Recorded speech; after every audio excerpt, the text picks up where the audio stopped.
Boa tarde a todos. Eu sou Jorge Efraim, coordenador do programa Bom de Bola, da Prefeitura Municipal de Santa Maria de Jetibá.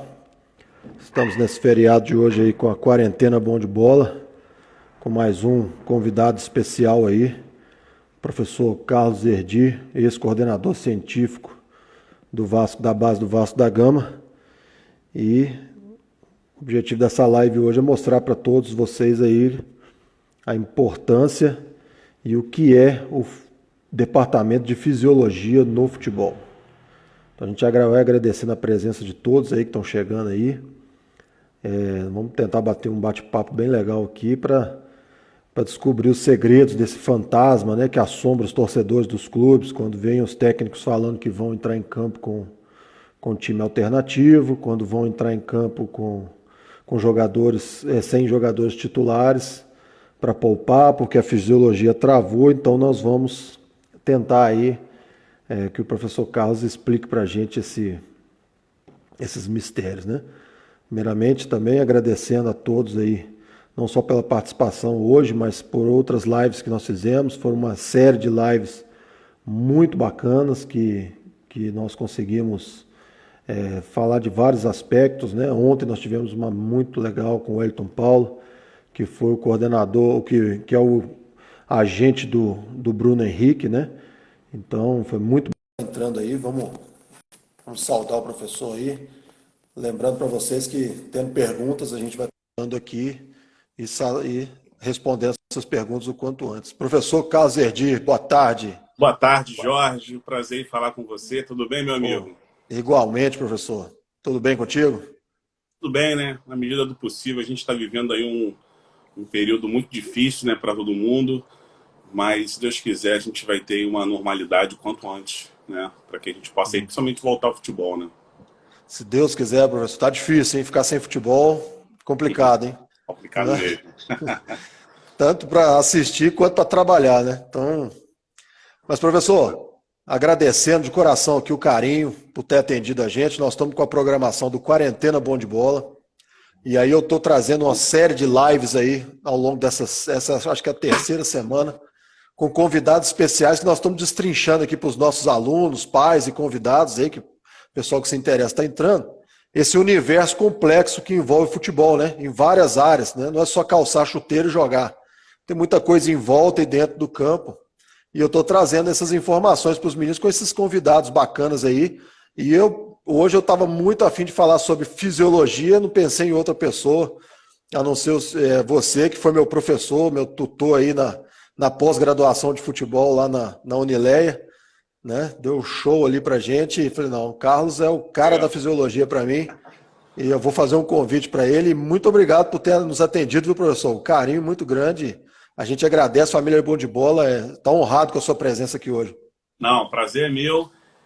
Falar um pouquinho aí sobre esses assuntos relacionados à fisiologia. Eu tive a oportunidade de trabalhar alguns anos, né, nessa área e, sem dúvida, ela é muito importante, principalmente no processo de formação. Eu sei que você é um admirador, um especialista na área do futebol, né, que promove, né, o futebol em excelência. Então, pode contar aí comigo, estou aí para responder o que vocês precisarem, para esclarecer todas as informações que possam e dúvidas que possam surgir dentro da fisiologia do futebol. Beleza, professor. Muito obrigado mesmo. Professor, conta um pouquinho da sua história pra gente. Eu te conheci como professor, mas conta pra gente aí quem é o Carlos Erdi. Já te viram na televisão, já me falaram já, né, com a palhinha no Sport TV, aquela coisa toda. Eu Não, falei, que é ele isso. mesmo, pode assistir que é ele mesmo. Então, Legal. Um abraço aí para o Juninho, né, foi meu atleta lá no Vasco, um goleiro, espetacular. Doutor obrigado, Gema Juninho. também está saudando a gente aí. Bom, a minha história ela começa dentro da área esportiva, mas em outra modalidade, né, no basquetebol. Eu joguei basquete, fui atleta de basquete. Eu sou de Nova Friburgo, que é um município da região serrana do Rio de Janeiro. E quando eu fui iniciar os meus estudos no Rio de Janeiro, né, fazendo faculdade de Educação Física, eu conhecia, né, um médico do Vasco na época e pedi ele um estágio no basquete. Isso eu tinha 19 anos, né? E nessa ele falou, vai lá e procura um professor, professor Saldanha. E eu sempre queria trabalhar com basquete, né? O basquete é um esporte que eu sou apaixonado, eu joguei durante a minha infância. Então, eu nunca esperava trabalhar com futebol, né? Eu lembro quando eu cheguei, por exemplo, em 2003, em São Januário, eu vi o professor Hélio Rubens, um abraço, Seba, grande Seba, fica com Deus, amigo, tamo junto.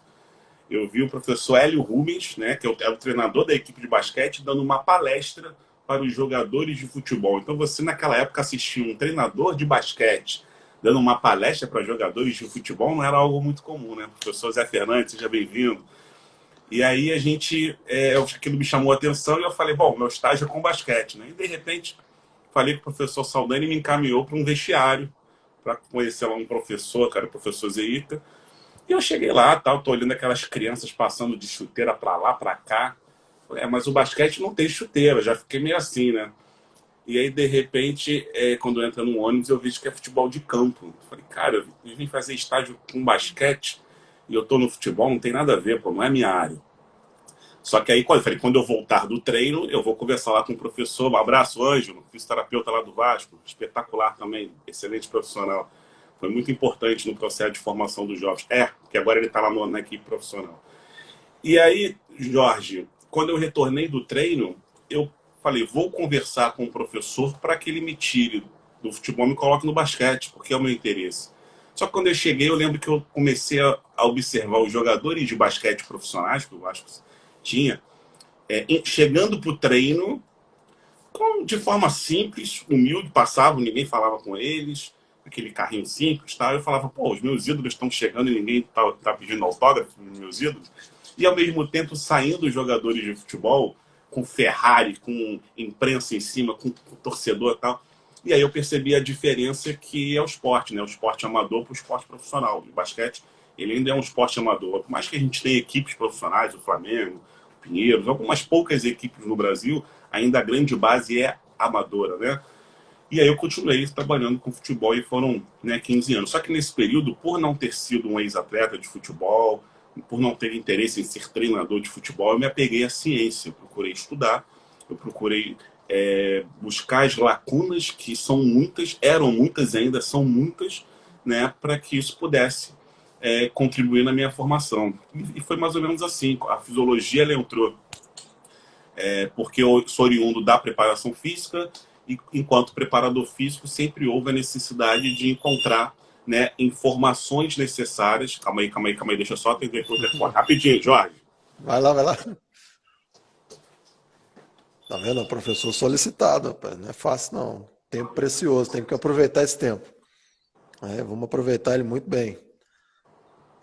É um tema assim que aos olhos às vezes não chama tanta atenção, mas ele tem virado uma realidade hoje no futebol e muito comum hoje essa linguagem sobre fisiologia já entre os torcedores, né? Então é importante a gente saber desse departamento aí que tem tido uma interferência direta nas decisões de comissões técnicas hoje do futebol, não só no futebol, né, mas nos outros esportes também, né? A gente acredita nisso. E torcer para essa internet hoje ajudar. Tamo, tranquilo, professor. É isso aí. Desculpa, porque eu pedi aqui um negócio aqui e tocou e demorou a entregar. E aí tocou o interfone e falei, tem que ir lá, senão vai entregar. E peguei o celular na mão para ficar mais fácil aqui. Então, Jorge... Tá certo, professor. Fica à vontade. Então, cara, essa importância da gente verificar a ciência, né? Eu procurei ver a ciência e desde jovem sempre me baseei no processo em evidência no esporte. Isso foi muito importante porque construiu uma carreira, construiu uma formação muito crítica, né? Inquieta, para que eu pudesse sempre buscar as melhores soluções.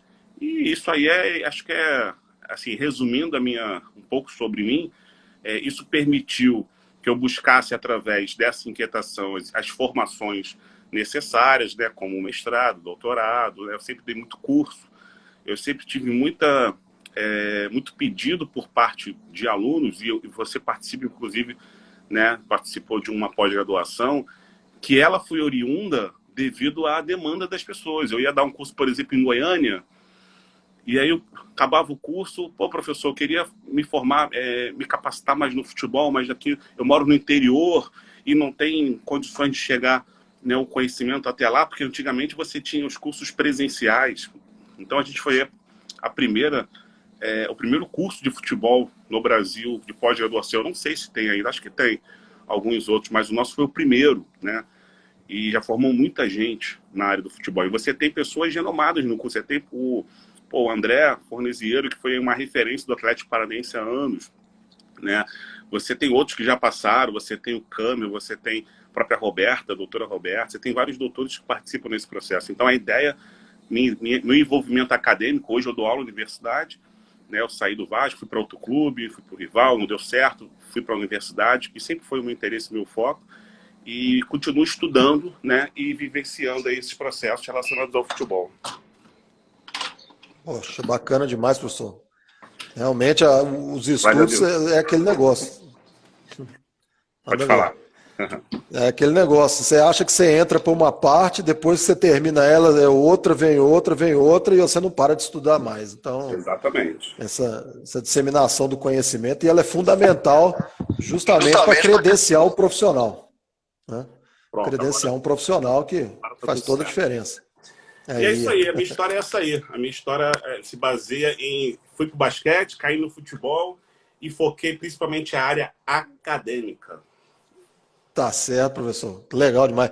Eu tive meus primeiros contatos com fisiologia em 97, quando eu fui emprestado para um time em Belo Horizonte chamado 7 de Setembro. Ele tinha uma parceria com o UFMG e a gente começou a receber esses profissionais, estudantes, nos nossos treinos, e aí nós começamos a fazer aquele teste do lactato. O líder lá é o professor Emerson Silamo. Não sei se você chegou a conhecer o Silame, tinha o Paulucci também, que estava sempre no campo com a gente. E Legal. eles vinham, furavam a orelha, pegavam o sangue e falavam, vamos lá, vamos fazer o teste. Rapaz, quando aquele teste veio para mim, 14,5 por volta, eu quase passei mal, bicho. Falei, não é possível eu ter que correr isso tudo. Quer dizer, ele não adianta você roubar, ele te entrega mesmo, entendeu? Mas E só que. interessante, É? o interessante disso é que a partir desses marcadores você começa a ter controle. Então a ideia de se avaliar, e aí a fisiologia, porque o termo correto nem seria fisiologia. Por que é a fisiologia, Jorge? Você tem culturalmente, e aí o estado de São Paulo influenciou muito isso, porque você tem doutores que são referências na área da medicina esportiva, né, que foram vinculados a alguns clubes de futebol. Aí a gente está falando, por exemplo, do Dr. Turíbio Leite, né, que iniciou a fisiologia no São Paulo, né, o Dr. Paulo Zogaib no Palmeiras, Dr. Lutorco no Corinthians, né, o Barros no Santos. Então você tinha a fisiologia presente ali, oriunda da medicina esportiva, porque a medicina em São Paulo ela tem a especialidade na medicina esportiva. No Rio, por exemplo, não tem. E aí você encontrava o quê? No Rio de Janeiro, os fisiologistas oriundos da educação física, né? Professor Paulo Figueiredo, professor Maurício, professor Altamiro, professor Daniel, professores que trabalharam anos nos clubes aqui, dos grandes clubes, oriundos da educação física. E em Minas Gerais você tinha lá o doutor Emerson, oriundo da universidade, profissionais oriundos da academia da universidade. Então, por que a gente tinha esses profissionais, Jorge? Porque eles conseguiam resolver os problemas. Você tinha, vou dar um exemplo do Vasco. O Vasco tinha um equipamento, o Vasco em 2000, o fisiologista foi pro Fluminense. O Romário levou um fisiologista pro Fluminense e o clube ficou sem fisiologista. E aí o Vasco comprou um equipamento chamado isocinético. Né? Fez uma compra de diversos equipamentos para o departamento médico. E em cima disso, eles adquiriram um equipamento italiano, né? Todos da marca Tecnogin. E esse equipamento isocinético ninguém sabia mexer. E aí o professor Isaías, na época, perguntou a um professor lá do atletismo, o professor Daniel Gonçalves, se ele conhecia o equipamento. O Daniel disse que sim, porque o Daniel sempre foi muito estudioso. E o Daniel ficou mexendo nele lá, futucando. O Daniel me confidenciou isso depois. Ele ficou a madrugada toda mexendo no equipamento. E no dia seguinte, ele falou para o professor, olha, o equipamento funciona assim, assim, assim. Ao professor Isaías, né, que é uma lenda aí do futebol, né? Trabalhou muitos anos no Flamengo, no Vasco, no Guarani, no Cruzeiro, lá com o professor Vanderlei Luxemburgo. E ele chegou para o professor Isaías e falou, agora então você vai ser o fisiologista, porque você sabe mexer, você é profissional de educação física, você vai trabalhar aqui. E ele ficou durante muitos anos no profissional. Eu entrei nesse período para estágio e aprendi muito com o Daniel. O Daniel recentemente estava no Flamengo, né? Ele foi muito responsável por essa reformulação do Flamengo, junto com o Dr. Tanuri. E depois ele retornou para o Vasco com o professor Vanderlei Luxemburgo e agora é o coordenador científico do Palmeiras. Então, olha como é que é a importância de você ter a capacidade de dar a solução para respectivos problemas que, né, surgem no futebol. E o tempo todo está surgindo esses problemas. Eu, na época que eu era avaliador, fisiologista, eu toda hora ia fazer uma avaliação e via a pergunta: qual é o protocolo? Qual é o ideal? Né? Qual é a aplicabilidade? Então você começa a ter lacunas e você precisa resolver esses problemas, né, Jorge? É verdade, é um tempo que a fisiologia era muito escondida, né, professor? Eu, quando eu jogava mesmo, falava em fisiologia, a gente tinha que ir pro dicionário para ver o que era. Eu falei, uai, o que é isso que esses caras estão falando aqui? Então a gente ia pro. Né, os caras iam lá, furavam a orelha, a gente já viu os caras lá, a gente já ficava com medo. Você lá, vai furar de novo. Tá, fura. E a gente fazia os trabalhos físicos numa pista de 400 metros no céu, lá de frente pro Mineirão ali. E você tinha que correr a 14,5 km/h no meu limiar. Eu falei, nossa, 17 volta 14,5, meu amigo, numa lua de 2 horas da tarde. Era pra matar, a gente queria matar aqueles caras que chegavam lá. Só que hoje a fisiologia ganhou vários braços, né, professor? E ela começou a ganhar uma interferência muito mais ativa no futebol, né? E aí eu queria que o senhor contasse pra gente um pouquinho essa parte de fisiologia. Qual que seria hoje a principal função da fisiologia, professor? Boa pergunta. Então, dentro desse contexto histórico, né, a gente tem aí o fisiologista oriundo do ambiente acadêmico para que ele pudesse resolver um problema, principalmente porque o preparador físico e o treinador não sabia. O preparador físico queria uma informação. Antigamente a gente tinha um preparador físico mais boleirão, né, que ele às vezes não tinha formação, então ele chegava lá, era palma, era a capacidade de liderança, né, que isso influencia muito, e tinham bons resultados. E o que a gente escutava muito no esporte era o quê? Eu escutei muito isso, Jorge. Você ganhou o quê? Onde é que você jogou? Né? E hoje a gente vê que esse cenário mudou muito. Hoje você estudou aonde? Né? O que você fez? O que você produziu? E isso é muito fruto, né, dos profissionais que surgiram nos últimos anos. Você vê, você fez pós-graduação em futebol, você sempre está estudando, aprendendo. Tem uma necessidade, né, de se atualizar. E aí a fisiologia ela tem essa importância dentro, né, do esporte, principalmente do futebol, que é um esporte profissional no nosso país. É claro que profissional para alguns clubes, né? Porque o Brasil possui mais de quase 700 clubes de futebol e você só tem aí praticamente uns 50 que conseguem ter o calendário o ano todo. Eu acho que nem 50. Acho que 20 da Série A, 20 da Série B e, de repente, aí alguns da Série C que conseguem manter o calendário do ano todo, porque a maioria não consegue, né? A maioria também não consegue pagar em dia. Então, o esporte, a grande realidade é amadora, né? E aí o atleta ele fala, não, quero ser jogador de futebol, mas a realidade não é do Neymar, tal. A realidade é que 98% dos jogadores ganham até 2 salários mínimos dentro desse universo, né? E aí o fisiologista ele acaba o quê, Jorge? Ele acaba oferecendo informações, parâmetros, diretrizes, protocolos para que toda a comissão e os profissionais possam utilizar, né, na hora de organizar o seu planejamento. Então, acho que o mais importante é oferecer condições à comissão técnica, né, de ter controle, de ter organização e de ter planejamento.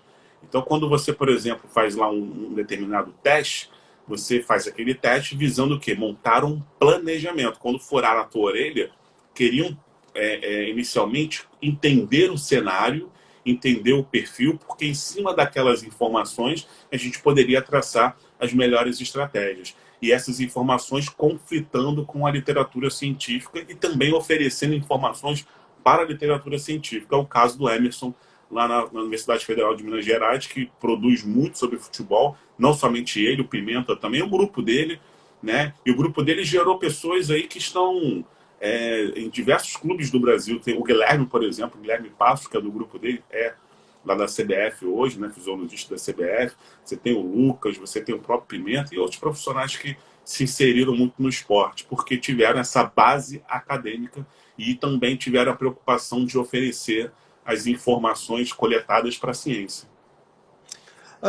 Além desse direcionamento para a comissão técnica trabalhar com os jogadores, ela também tem uma função preventiva para o jogador, né? Uhum. Porque hoje o Verdade. aparelhamento fisiológico hoje para chegar a alguns resultados, ele está bem avançado, principalmente nos times Pô, grandes, né, professor? perfeito. E aí é engraçado, né? Eu lembro que há 15 anos atrás, assim, vamos colocar uns 10 anos atrás, mais de 10 anos, eu, eu tinha essa preocupação enquanto fisiologista de oferecer uma recuperação para os atletas. Só que essa recuperação ela era muito conflitosa no sentido de base de evidência. A gente fazia muito em cima de achismo. Um exemplo, banheira de gelo. Né? Jogador, quer dizer, o jogador ele até às vezes já está acostumado com a banheira de gelo, porque se ele tiver uma rotina frequente de utilizá-la. Mas não se tinha estudos que demonstrassem os melhores efeitos de qual temperatura e qual duração. Não é simplesmente, vamos fazer então um planejamento de recuperação. Acabou um jogo, acabou um treino, bota na beira de gelo. E é só colocar na beira de gelo. Qual a temperatura? Qual o tempo? Coloca aí 3 graus e 20 minutos. Será que era assim? Porque não se tinha referência para o esporte.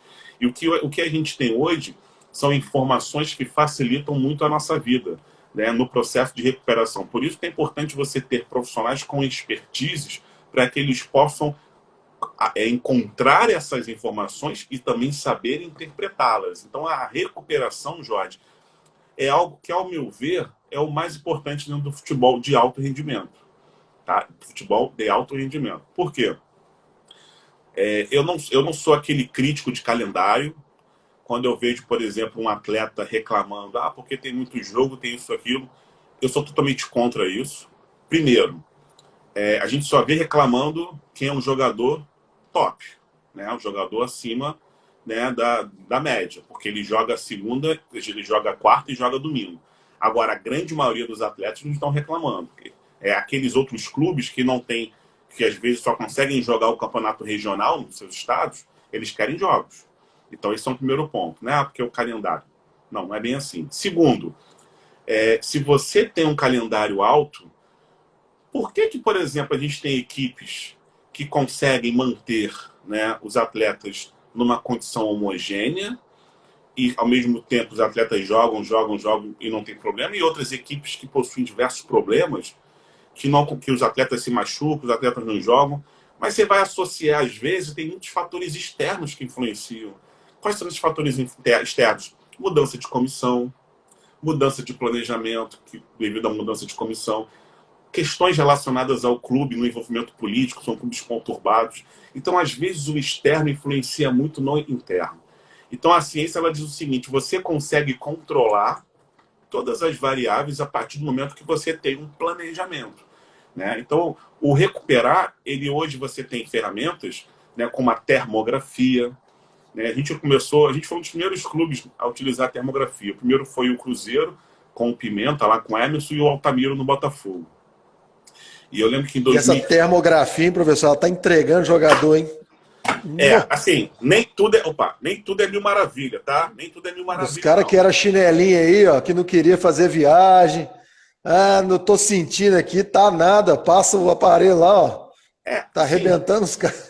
Assim, Jorge, hoje não, o futebol, né, ele não tem mercado mais para esse tipo de atleta. O atleta que antigamente você via muito isso, nossa, eu já vi muito isso.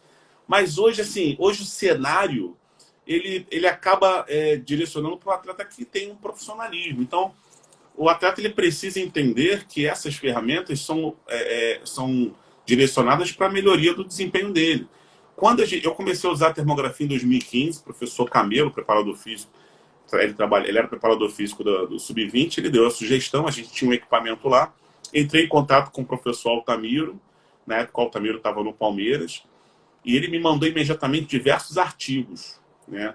E a termografia ela tem lacunas, ela tem diversas lacunas metodológicas, mas por mais que você tenha problemas externos, né, isso seja, para publicar isso em artigos é algo extremamente complicado, internamente ela funciona. Ela funciona muito internamente. O que significa isso? Significa que quando eu fazia lá a foto, eu tirava uma foto, dos membros inferiores do atleta e aparecia um gradiente de temperatura. E quando eu vi uma diferença entre membros, eu gerava causalidades dessas informações com o que ele estava fazendo. Por exemplo, se ele teve alguma lesão anteriormente, se ele tinha uma exposição, tempo de jogo, uma minutagem acima do ideal, né? Se ele tinha alguma relação de atuação em campo. Então a gente traçava causalidade. E quando a gente traçava essas causalidades desse desequilíbrio, a partir de um tempo, Jorge, quando a gente observava aquele garoto que estava sempre acima, ele acabava se lesionando e chamava atenção. E aí no começo, a gente está falando de 5 anos atrás, os jogadores não estavam acostumados, né? A gente estava criando um processo de profissionalização do sub-20 na época. Os jogadores não estavam acostumados, eles não queriam fazer, porque eles achavam que aquele equipamento ia tirar ele do jogo, como você acabou de falar, e vou fazer e vou tirar. Mas não é que vai tirar. A fisiologia não tira ninguém. Eu tenho que deixar isso muito claro, porque às vezes os jogadores falam assim, o fisiologista me tirou. Não. O fisiologista, ele passa as informações para o treinador, para o preparador físico, e eles irão, em cima desses dados, né, tomar a melhor decisão. É o que eu acabei de falar para você. Eu sou contra o jogador ter que diminuir a quantidade de jogos. Por quê? Porque ele está vendo uma situação para quem tem muitos jogos. E os outros clubes que não têm jogos? Sim. Estão reclamando. Então, assim, o que cabe a gente é o quê? Cabe a gente é recuperar esse atleta, oferecer condições para que ele jogue todos os jogos. E isso dá para fazer, através de controle. Né? Então, a termografia é legal porque ela oferece para a gente uma informação sem ser invasiva, né? Apenas por uma foto de temperatura, onde a gente consegue ver desequilíbrios. E essas temperaturas altas, muitas das vezes são geradas por causa de processos inflamatórios. Então, quando você vê um quadríceps muito quente, né, não que seu quadríceps está quente, você vai ter lesão. Não é isso. Não dá para a gente afirmar isso. Mas você tem um monitoramento desse atleta e se ele está com uma temperatura acima do normal, quando ele está basal, quando acabar o treino, ele vai fazer um processo de recuperação. Ele vai fazer uma crioterapia, ele vai fazer um trabalho com um fisioterapeuta, ele vai fazer um treino de recuperação. Então, a tua pergunta ela foi muito pertinente, por quê? Porque os clubes, quando acaba o treino, todo mundo quer ir embora. E não pode. Acabou o treino, veio o segundo treino, né? Que é o trabalho de recuperação, que às vezes demora meia hora, 1 hora. Isso é muito importante para o processo do sucesso da equipe. Tá vendo? Mostrar isso para os nossos garotos aqui, que às vezes acaba o treino, a gente quer ali sentir a turma como é que tá, e aí, pessoal, estão muito cansados, muita dor, vamos dar uma alongada. Não, eles já querem pegar a bolsa e bora, porque tem um PlayStation em casa me esperando, tem um Free Fire para jogar. Eu falei, não, vem cá, vamos conversar, vamos ver. Aí você dá um tempinho para eles, eles começam a encostar no seu professor, tem um negócio aqui, professor, tá incomodando aqui. Né? E se você não dá esse tempo, você acaba não descobrindo, o que pode virar uma lesão lá no futuro. Né? O interessante dessa parte da fisiologia em relação ao atleta como preventiva é justamente isso. Às vezes o atleta está num processo inflamatório que ele não detectado, ele é colocado em campo no próximo jogo, gera uma lesão que vai tirar ele 3, 4 semanas de treinamento de jogo. E, de repente, ele perde um jogo e ganha mais 4 meses de trabalho ativo. Então, assim, a fisiologia em si, ela não é um fantasma, né, professor? Ela é um grande auxílio. O torcedor é que olha ela como um fantasma. Pô, tá tirando meu jogador do clássico, nós precisamos de 3 pontos e o cara não vai jogar. Aí... E já vi muito treinador também, professor, se esconder atrás da fisiologia, né? Exatamente. Ele quer tirar o cara do time, não, o departamento de fisiologia barrou o cara. Aí vamos entrar nesse ponto aí que é sensacional que você falou. Pô, eu convivi muito com isso, né? E aí era engraçado porque, por exemplo, a gente também vai aprendendo, né? A gente vai vendo que não dá pra gente ser inflexível. Eu já tive um jogador que ele fez a termo e tinha um jogo contra o Santos em São Januário, né? Copa do Brasil, sub-20. E esse jogador, ele estava com uma diferença absurda termográfica, era uma coisa que chamava muita atenção a gente, e a gente alertou o treinador, olha, não está dentro da sua normalidade, pelo que a gente tem visto de processo histórico aqui, vai dar um problema, ele pode se machucar. E a gente alertou o treinador, só que o treinador falou, cara, eu preciso dele. Conclusão, esse garoto foi para o jogo, primeiro tempo, teve uma cobrança de falta, ele cobrou a falta, fez o gol, passaram-se 2 minutos, ele teve lesão. E aí entra justamente como é que a gente não tem ali uma decisão tão formada, porque ele foi importante para entrar, ele decidiu o jogo, fez o gol e também se machucou. Então é um esporte que a gente não tem como associar a lesão zero, por exemplo. Não tem como não ter lesão. É um esporte que vai ter lesão, você vai ter lesão de trauma, você vai ter lesão articular, você vai ter lesão muscular. O que a gente precisa fazer é alertar bem os profissionais que estão trabalhando e também alertar os atletas. Por quê? Teve um tempo, Jorge, assim, eu sou a favor que os juniores ele tem que ser profissional, né? O sub-20 ele é uma equipe praticamente que é o profissional Também B. acho. Pela idade que eles estão, eles já são homens, já têm contrato, então ali você já sabe se vai chegar, se não vai chegar, você não tem que tratar como jovem, como homem profissional e profissionalizar essa categoria.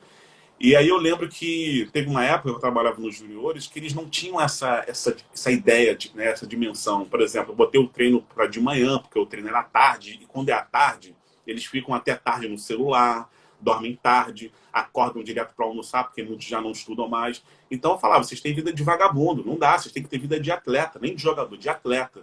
E aí você tem que mudar a rotina deles, né? Botar para treinar de manhã, treino integral, para que eles possam se profissionalizar. E toda vez que a gente dava folga, quando eles, por exemplo, jogaram quarta, quinta-feira, folga, volta sexta-feira, eles voltavam piores do que eles tinham saído do jogo. Aí eu começo, por quê? Porque os testes mostravam isso, a termografia mostrava isso, por exemplo, e outros testes. E aí a gente começou a observar o seguinte, não dá para dar folga para jogador. Por quê? Porque o jogador ele não vai ficar descansando em casa. Aqui no Rio de Janeiro tem praia. Ele vai para a praia jogar o futevôlei.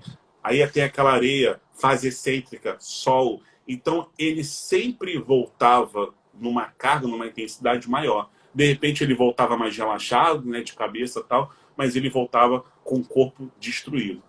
E aí qual foi a estratégia adotada? Jogo de noite? No dia seguinte, recovery de manhã. Vem só para fazer o recovery e à tarde está liberado. E com isso a gente começou a colocar o grupo mais homogêneo e aí conquistamos diversos jogos, campeonatos, títulos nesse ano que a gente criou essa estratégia. No começo o jogador reclama, mas quando ele começa a ver que ele está vencendo os jogos, que ele está bem fisicamente, ele compra uma ideia de forma rápida. E isso acontece muito na Europa, quando você olha os jogadores que possuem um nível intelectual, né, social, porque eles estão acostumados a entender da importância de uma boa rotina, né, um bom treinamento para a carreira deles. Quando você fala assim para mim, o jogador hoje que vai reclamar porque ele vai fazer uma recuperação, esse jogador entra naquela estatística dos 95% que não vão chegar a lugar nenhum no esporte.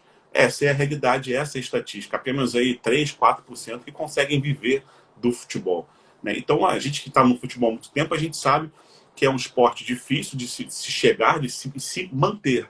Porque eu conheci muitos que foram promovidos ao profissional, mas pouquíssimos conseguiram se manter, né, no profissional.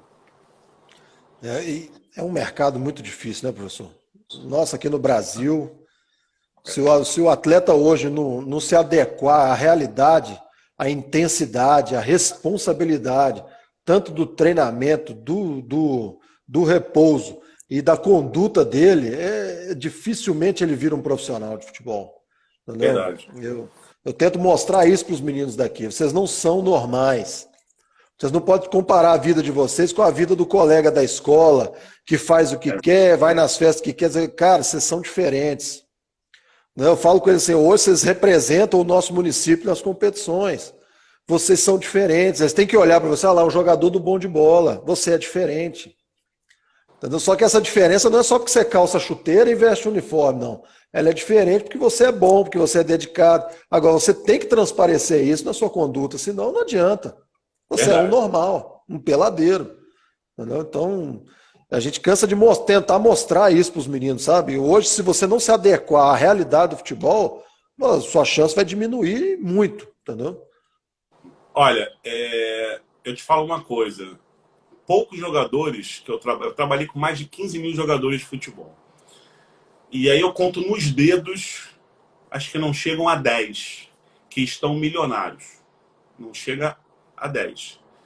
E quando você conversa com esses 10, né, que são milionários do futebol, eles possuem... existem fatores, né, existem situações que influenciaram para que eles chegassem lá. A primeira delas é a base familiar. A base familiar é muito importante, porque aquele garoto que reclama do pai e da mãe, do treinador, que, porque tem que dormir cedo, porque tem que me alimentar bem, meu pai isso e aquilo, ele já sai à tarde, porque o que você falou faz muito sentido. Se você quer ser um atleta de futebol, e falando exclusivamente para os seus atletas, ele precisa entender que a rotina dele é bem diferente dos colegas normais. Ele joga todo final de semana. Os colegas da escola lá, no final de semana, eles vão se divertir, brincar. Há milhares de anos atrás, Jorge, as crianças eram preparadas para a guerra. Hoje as crianças são preparadas para o futebol. Desde os 5, 6 anos você começa a jogar e treinar futsal, e aí você vê um garoto de 5, 6 anos jogando, você fala, meu Deus, como é que esse garoto joga bem, né? E aí você já começa a ter uma rotina para aquela criança, uma vivência. Então, assim, não é simples. Para entrar numa estatística dessa, é mais fácil você ganhar nascendo do que você pode se tornar, às vezes, um jogador, né, igual o Neymar. Só que, Realmente. quem é bom, chega. Quem é muito bom, vai ter uma oportunidade, um momento e vai chegar. Agora, não adianta só chegar, tem que se manter, né? Professor, eu canso de falar com meu filho. Eu acho que poucos jogadores eu conheci que eram igual a eu, de dedicação, de chegar antes, sair depois, de sempre querer treinar algo a mais, de ser um piolho ali no preparador físico. Para que é isso? Isso serve para quê? Onde que eu leio sobre isso? Eu ficava naquele processo o tempo inteiro, né? E joguei em times pequenos, né? A minha base foi no América Mineiro, mas depois eu rodei times pequenos. O máximo que o futebol me deu foi uma casa. E eu canso de falar com eles, eu não poupei esforço para me ser um jogador de Série A. Aí os caras que não querem nem se dedicar, não querem cuidar nem de si próprio, querem chegar nos clubes de Série A e ainda querem fazer diferença. Não vão fazer nunca. Não vão fazer nunca. E uma mentalidade que tem que ser trabalhada lá embaixo. A partir do momento que o mercado já está exigindo que as idades menores já sejam trabalhadas, a partir daquela idade que já está sendo trabalhado, ele já tem que estar sendo inserido nessa responsabilidade para ele chegar lá em cima e saber o que ele realmente quer. Verdade. E muitos ficam pelo meio do caminho porque não aguentam. Eu não nasci para essa vida. Mas tem outros que têm vida longa, por quê? Porque abraçam a causa, cuidam primeiro deles mesmos, né? Verdade. Depois a coisa acontece normal. Tem uma pergunta aqui, professor. Professor Alexandre Hilgert. Prazer, professor. Obrigado pela presença aí. Com a pandemia, como os clubes têm feito para manter pelo menos a capacidade física dos atletas, principalmente os atletas de base, que são o futuro do clube? Você tem algum conhecimento sobre isso, professor? Como é que esses times estão se virando aí para... Vamos lá. Eu tenho conversado com alguns amigos, né? E a prescrição de treinamento tem sido direcionada para que eles realizam determinadas atividades em casa, com seus cenários. Então, tem atleta que mora em apartamento, tem atleta que mora em uma casa, tem que ter quintal, que tem campo. É isso dentro de um cenário de atletas profissionais. Eu, antes de falar com você, eu estava conversando com um atleta que mora na Tailândia e ele estava falando que a academia abriu hoje e tal, que ele estava voltando lá a treinar, que eu auxilio nesse processo. Então, você tem regiões, estados com as suas diferenças, né, dos seus boletins epidemiológicos, né, com as suas letalidades diferentes, com as suas mortalidades diferentes, né, com as suas curvas diferentes. Eu tenho uma opinião muito centrada com relação ao que a gente está vivendo. Eu acho que isso vai permanecer alguns anos. Eu acredito que em torno de 2 anos a gente vai conviver ainda com esses problemas. Também acredito que o futebol não retorne nem tão cedo, né? Se a gente for traçar aí uma ideia, por exemplo, da China, Jorge, a China ela teve esse surto inicialmente em novembro, final de novembro. Aí a gente tem novembro, dezembro, janeiro, fevereiro, março, abril. Conversei hoje com um amigo da China, as coisas estão começando agora o futebol a treinar e eles estão pensando em retornar ao campeonato. 6 meses. A gente teve aqui março, início, abril, maio, junho, julho e agosto. Então, só de tendo o exemplo da China, a gente já coloca um retorno para agosto. Só que quando a gente fala de China, a gente fala de Alemanha, né? Alemanha, né? Tem um colega que joga lá na Alemanha, que também voltou a treinar agora nesse início desse mês, e o campeonato estava previsto para voltar dia 30. Eles já cancelaram, porque a curva aumentou de novo, né? A letalidade lá é 1%, aqui no Brasil está 7%. E a Alemanha, a China, os Estados Unidos, esses países que possuem estruturas com relação a medidas preventivas a pandemias, porque países que já participaram, né, de guerras, outros países que já possuem essa estratégia há muito tempo, a Coreia, por exemplo, eles possuem uma quantidade de teste na população muito grande. E essa quantidade de teste remete ao que a gente falou no início aqui da fisiologia, te dá o controle. E quando você não tem, por exemplo, você já fez teste do Covid, Jorge? Não, ainda não. Então, assim, as pessoas aqui no Brasil, ninguém consegue realizar teste, né, com facilidade. Por não ter teste, a gente não tem informação. Então, as curvas, elas podem estar totalmente com uma grande imagem de erro, né? E isso, ao meu ver, gera um problema desses 6 meses para uma quantidade de meses maior. E fora que o nosso Brasil, a gente tem aí uma relação de estados bem diferentes, né? Você tem São Paulo com um tipo de São Paulo, por exemplo, com uma política diferente. São Paulo, no Rio de Janeiro aqui fizeram um hospital no Rio Centro imenso, vão inaugurar semana que vem. Agora você tem estados que não têm, às vezes, essa mesma estrutura, essa mesma facilidade. Então, ao meu ver, quando você fala assim, primeiro, o retorno, né? O retorno, ao meu ver, não volta nem tão cedo. Porque para voltar, você tem muitos problemas. Primeiro, como é que você vai abrir um campeonato, um jogo, sem torcida? Não, vamos colocar sem torcida. Quer dizer que significa, então, que a torcida ali vai criar problemas e eles vão se contaminar. É perigoso. Ué, mas o atleta pode jogar? Então, imagina você sendo atleta olhando, não tem torcida porque é perigoso. Por que eu estou jogando? Então, você já cria um problema de saúde mental nos atletas muito grande. O segundo ponto, você tem atletas que serão contaminados, que terão problemas de saúde. E você tem problemas do quê? Do plantel. Então, equipes vão ter diferença, né, técnica, pela quantidade desse plantel. Outro problema, devido a essa quantidade de pessoas que não vão estar trabalhando, não vão estar jogando, vai ter uma diminuição na qualidade do espetáculo, né? Então, assim, malha aérea, se você tem estados, aí vamos voltar aos campeonatos nacionais. Você tem malha aérea, você tem problemas de locomoção. Então, ao meu ver, a prescrição hoje ela tem que ser baseada pensando aí num processo a longo prazo, né? Porque já queriam retornar agora em maio, já viram que não vão retornar e a nossa curva só está aumentando. Então, se você está em casa hoje, né, se você é atleta, é importante que você converse diariamente com o seu preparador físico. A gente sabe que talvez aí a tecnologia ela pode auxiliar nesse processo. Existem ferramentas onde o preparador físico consegue olhar todos os atletas. Eu tenho um amigo que ele trabalha no Clube da Arábia e ele bota no Instagram dele fazendo um trabalho e na televisão todos os atletas de futebol naquele Zoom, né? E ele olhando lá, estimulando, contando. É uma estratégia, né, adotada, só que quando esse processo retornar ao normal, a gente vai ter o quê? A gente vai ter todo mundo no mesmo nível, né? Porque o que vai faltar é o jogo. As pessoas, de repente, estarão condicionadas de forma no contexto neuromuscular, cardiovascular, mas com relação à especificidade, todo mundo vai estar no mesmo nível porque ninguém está jogando. E aí a preocupação também com relação às lesões, porque se você acha que você vai ficar um bom tempo, 1 mês, 2 meses, 3 meses, treinando em casa, e quando for para jogar, simplesmente você vai conseguir jogar, não é assim, precisa de uma adaptação. O estímulo é outro. O estímulo é outro, vai precisar de uma boa adaptação, né? E aí, principalmente para os preparadores físicos, né, para os treinadores, também isso é o mercado, porque agora a gente tem uma mudança de política, uma mudança no cenário, né, no país e do mundo, em todos os sentidos, né, de ter uma rotina diária diferente.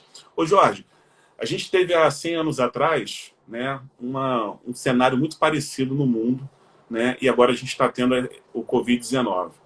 Aí as pessoas falam assim, só vai ter essa daqui a 100 anos. E se tiver daqui a 5 anos? E se tiver daqui a 10?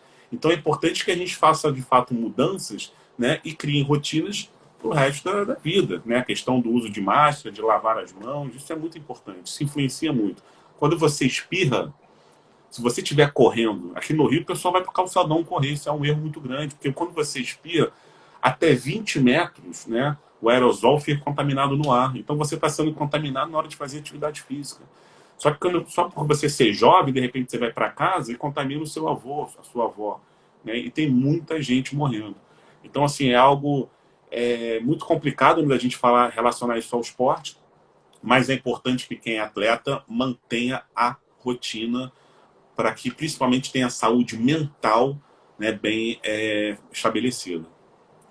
Professor, eu falo para você que, para a gente que trabalha com futebol, nós estamos diante do grande desafio das carreiras de todos os profissionais, sabe?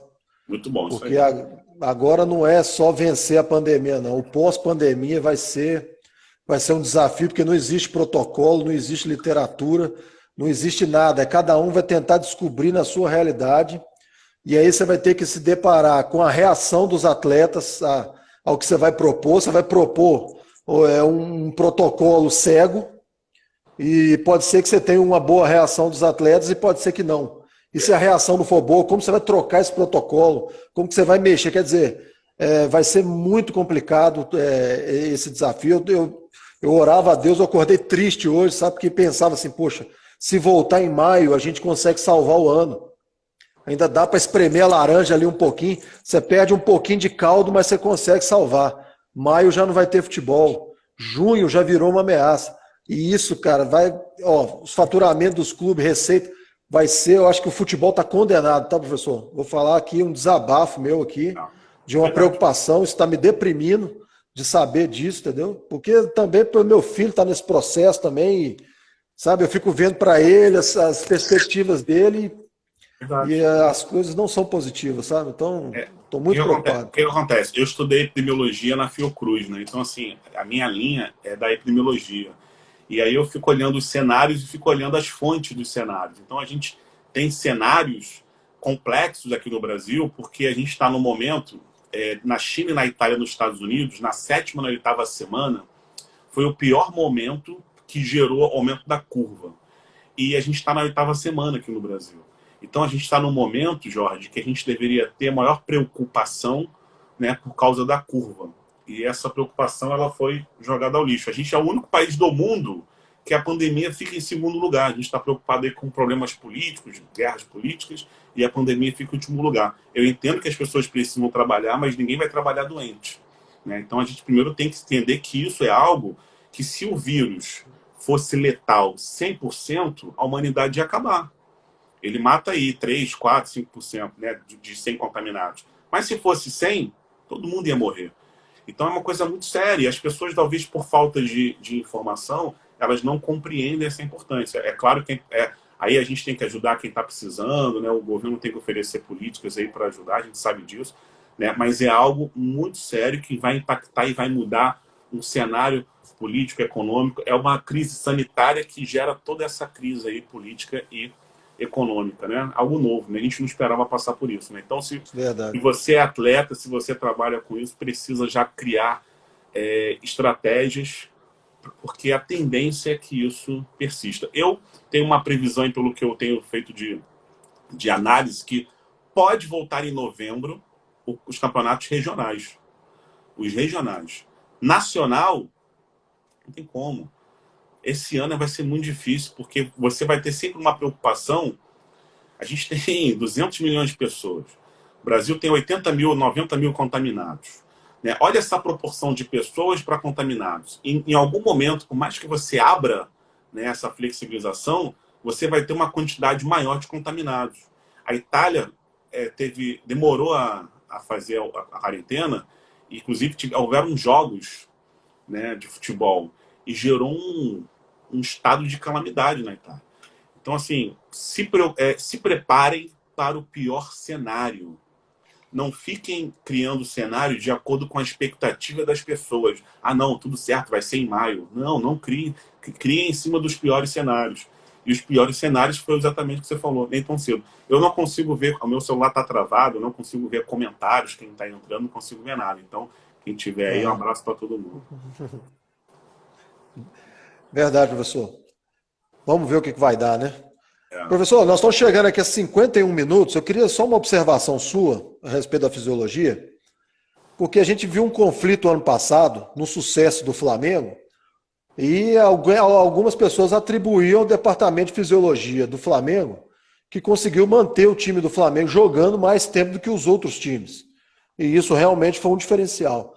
Teve uma diferença de protocolo aí nesse procedimento fisiológico com os atletas do Flamengo do que os outros clubes? Porque diz que os portugueses revolucionaram, né? E o resultado veio, Não, né?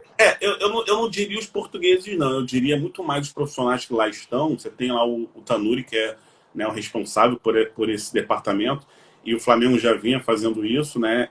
A grande verdade é que o treinador ele tem uma importância muito grande porque ele vai direcionar algumas políticas de gestões lá no clube. E eu sou muito a favor do que o português fez. Teve um jogo, o próximo jogo, vai jogar. Ah, mas não, vai jogar. E aí você vai ter que fazer a recuperação necessária. E aí que entra a estrutura do Flamengo. A gente que conhece o Flamengo, tem o Pedro também, que é um fisiologista que trabalha lá há muito tempo, que também controla essas variáveis. A gente sabe que eles possuem tecnologia, protocolo e sabem interpretar. Então imagina, por exemplo, se botar o treinador do Flamengo, sei lá, na Ponte Preta, no Guarani, num clube de menor investimento, né? Não num clube pequeno, porque esse clube não é um clube pequeno, mas um clube com menor investimento. Será que ele teria o mesmo resultado? Essa é uma pergunta interessante, porque às vezes a gente fala assim, nossa, o treinador é espetacular. Quem faz a diferença são os jogadores. E aí esse treinador e a equipe dele conseguem oferecer condições para que ofereça as potencialidades desses jogadores. Se o jogador entra num jogo, vai para outro jogo, se machuca, às vezes a lesão está relacionada, como eu falei para você no início, ao que o jogador fez fora. Eu lembro que o Romário tinha uma dor na panturrilha durante muito tempo. Lesão na panturrilha, lesão na panturrilha. Quando passaram para ele, para de fazer o futevôlei, ele parou, a lesão sumiu. Por quê? A fase excêntrica na areia, né, aumentava as microlesões, era fora da especificidade, para ele lesionava. De repente, para outro atleta, não. Então, o controle no Flamengo ele é feito de uma forma onde você consegue manter a sua temporada e o seu planejamento. Não tem problema de salário atrasado, né? Não tem problema político, não tem problema de mudança constante dos profissionais que ali estão. Então, eles trabalham tranquilo e oferecem. Isso deveria ser um exemplo para todos os clubes. Né? Os clubes precisam se organizar e manter os seus planejamentos. Por quê, Jorge? Na equipe de alto rendimento, você tem um grupo, às vezes, um ano. Chega no ano seguinte, você muda todo o grupo. Cara, se você muda todo o grupo, você vai começar tudo do zero. E esse grupo, para dar resultado, demora aí 2, 3 anos, até eles criarem o processo homogêneo. E essa homogeneidade que a gente está falando, ela oferece um aproveitamento das vitórias. Porque através dos testes da fisiologia, a gente consegue identificar isso. O grupo se encontra em condições igualitárias. Então, acho que o grande sucesso é que casou treinador, jogadores, que aí entra, né, a própria diretoria que contratou lá os melhores jogadores e todo o staff de profissionais da área da saúde que puderam oferecer o controle necessário para isso. E o jogador tem que abraçar a ideia, né, professor? Mas Você receber da comissão técnica e você acreditar naquilo, né? Rapaz. Mas a política do clube, ela quando cria diretrizes, por exemplo, o jogador chegou atrasado. O Jorge Jesus, o horário de chegada era 7 horas. O jogador chegou 1 minuto, 2 minutos atrasado, é multa.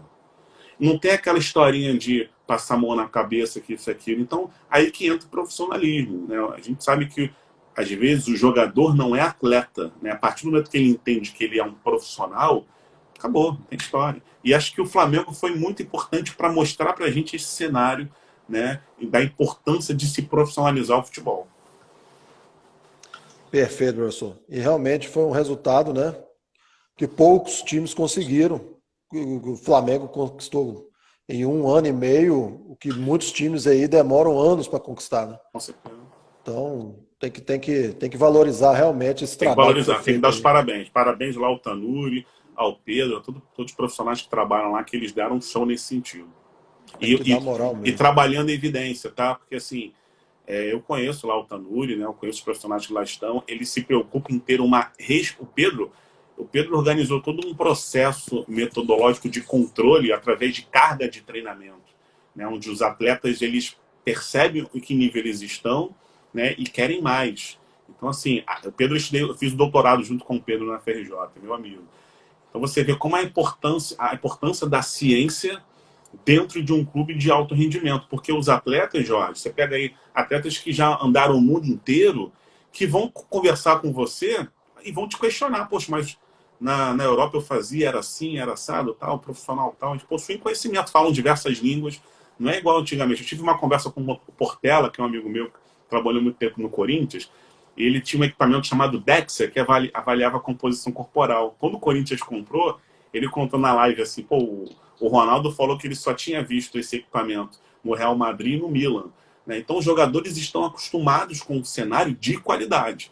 E você precisa, o profissional precisa ter conhecimento para debater e transmitir confiança para esses jogadores.